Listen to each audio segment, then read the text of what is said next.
مونږ به د مرګ د ورځې پر وایو چې نر پښتون، بدر پښتون، منظور پښتون.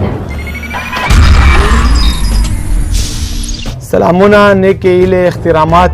د کراچۍ په سنټر جیل کې زمونږ د پی ټی ایم خاص ملګري او ورسره مشران لکه علي وزیر، محمد شیر او نور الله تارین دا ملګري زمونږ په زندان کې دي. نن د دغه سره زمونږ یو خصوصي ملاقات وشه.